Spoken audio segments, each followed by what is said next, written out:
Jonny Hawk, born Johnson Lee Scott, picked up his first brush more than 75 years ago. He has had a profound influence on Native American art. Jonny is a member of the Muskogee, Seminole, and Creek Nation tribes, and his paintings capture the essence of the native Oklahoma spirit. I knew how to draw. I knew how to do a few little paintings. But I didn't know what I was getting into, and I didn't know what it consisted of.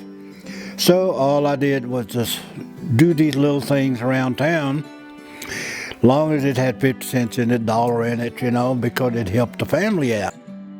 Jonny Hawk picked up his first brush more than 75 years ago. He has had a profound influence on Native American art. I painted a few signs and painted a picture here or two, till I met a man named Louis Stiles. He took notice and he says, I've been noticing that some of the stuff that you've been doing around town, he said, you sold this and that, so forth, and he said, paint me up a few. After I got through, he said, oh, let me look at that, that looks pretty, blah, blah, blah, blah, blah. I mean, he was really going over that.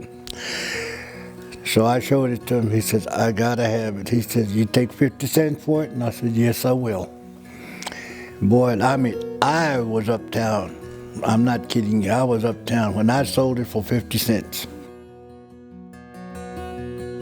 All of this was new.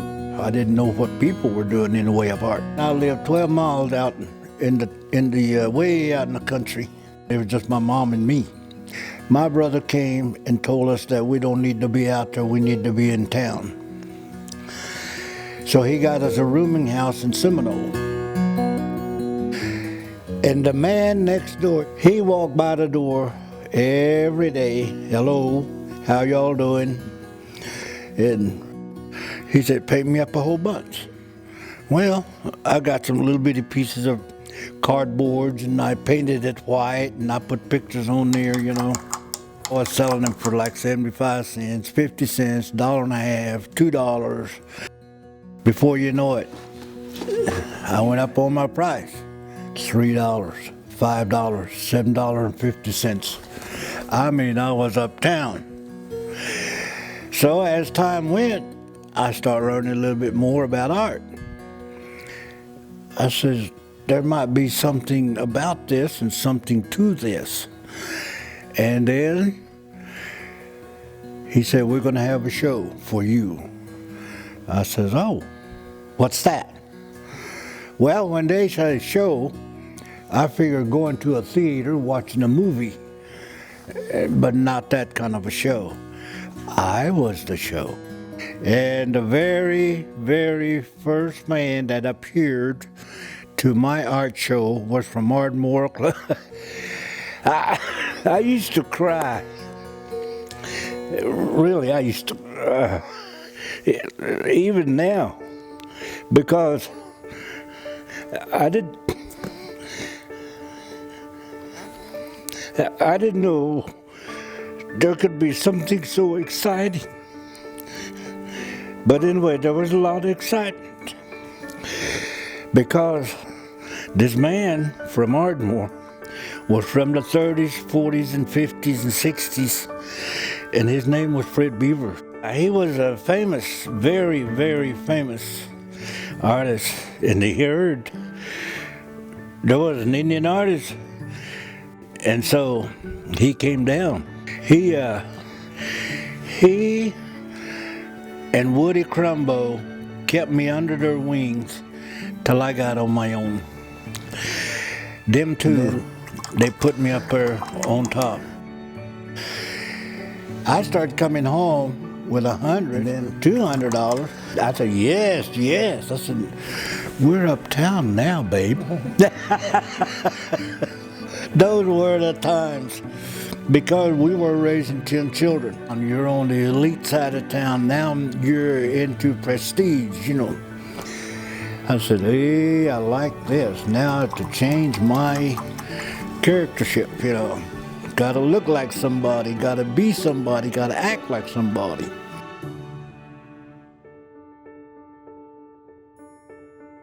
Johnson Scott was not an Indian name. It didn't sound Indian. I raise hawks. My kids and we raise hawks. These are the subject matters that made the name Jonny Hawk. And it stuck, and it took off. That name took off. Jonny has painted more than 2,000 pieces that live now in museums, galleries, and homes around the world. Supporter and friend Bill Owen owns more than 100 Jonny Hawk originals, which makes up 1/3 of his Native American collection. Bill's hope is to bring value and exposure to Hawk's work. This is one of his earlier pieces, 1971, depicting the looking down upon the buffalo.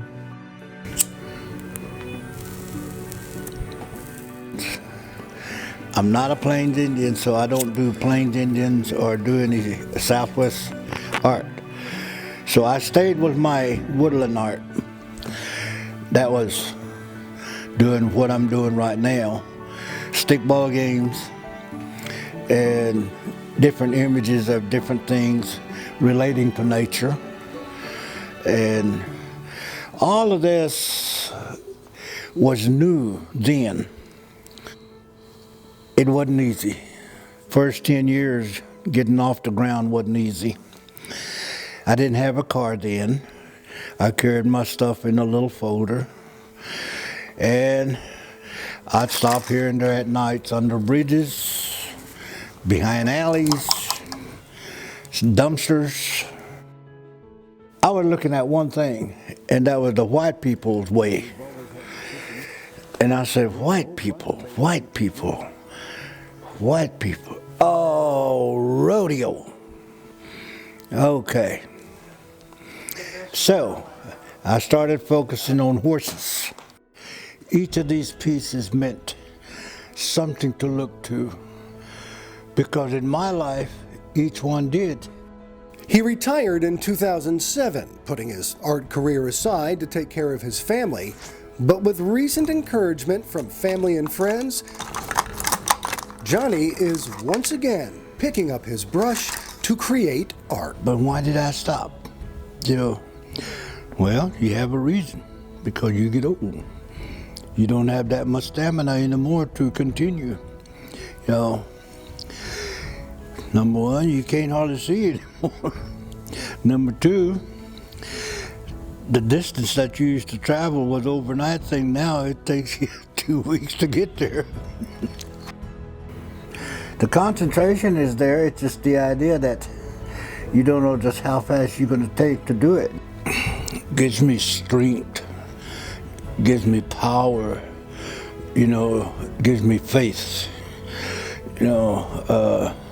an ability to believe in myself, that if I'm able and capable, that I can do this. It wears and you feel it.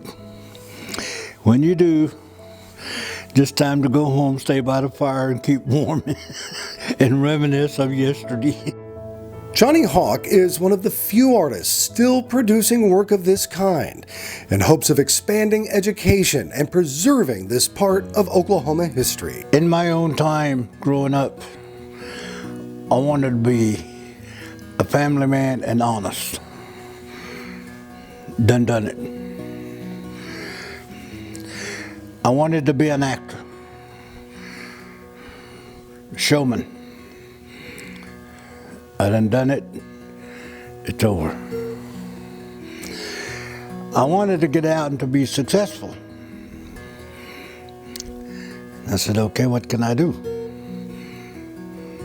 I tried, had a hard time. Took me about 10 years to come up off the ground, but I done it.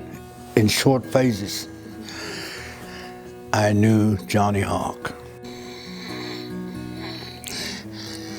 And I did.